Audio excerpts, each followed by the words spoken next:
लोकसभा चुनाव के 5वें चरण में छिटपुट घटनाओं को छोड़कर मतदान रहा शांतिपूर्ण। 12 राज्यों की 121 लोकसभा सीटों के लिए लोगों ने किया अपने मताधिकार का प्रयोग। 5वें चरण में कर्नाटक, महाराष्ट्र, बिहार, उत्तर प्रदेश, झारखंड, छत्तीसगढ़, पश्चिम बंगाल समेत कुल 12 राज्यों में सबसे अधिक लोकसभा सीटों के लिए हुआ मतदान। कर्नाटक की सभी 28 सीटों के लिए आज ही वोट डाले गए। 5वें चरण में देश की प्रमुख हस्तियों की किस्मत हुई ईवीएम में कैद। दिग्गजों ने अपने अपने क्षेत्रों में मताधिकार का किया प्रयोग। कांग्रेस उपाध्यक्ष राहुल गांधी ने आज छत्तीसगढ़ के कोरबा में चुनावी सभा को संबोधित किया।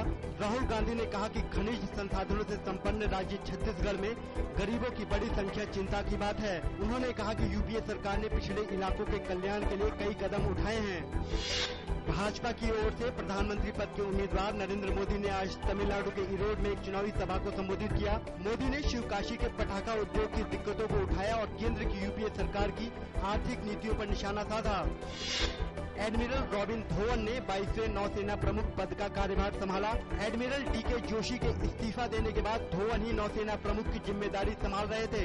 Admiral Dhowan assistant chief of naval staff, navy staff के उप प्रमुख भी रह चुके हैं। उच्चतम न्यायालय ने कहा कि दिल्ली विधानसभा पर फैसला लेने के लिए उपराज्यपाल अधिकृत। आम आदमी पार्टी ने दिल्ली विधानसभा को निलंबित रखने के उपराज्यपाल के फैसले को दी थी चुनौती।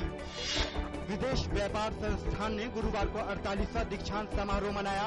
इस अवसर पर उपराष्ट्रपति हामिद अंसारी ने कार्यक्रम में मुख्य अतिथि के तौर पर शिरकत की। समारोह में 753 छात्रों को उपाधियां दी गयी। 2 छात्रों को पीएचडी से भी सम्मानित किया गया। शेयर बाजार में देखा गया जबरदस्त उछाल। सेंसेक्स 352 अंक मजबूत होकर 22,629 अंक पर बंद हुआ। वहीं निफ्टी 104 अंक की तेजी के साथ 6,779 अंक पर पहुंचा।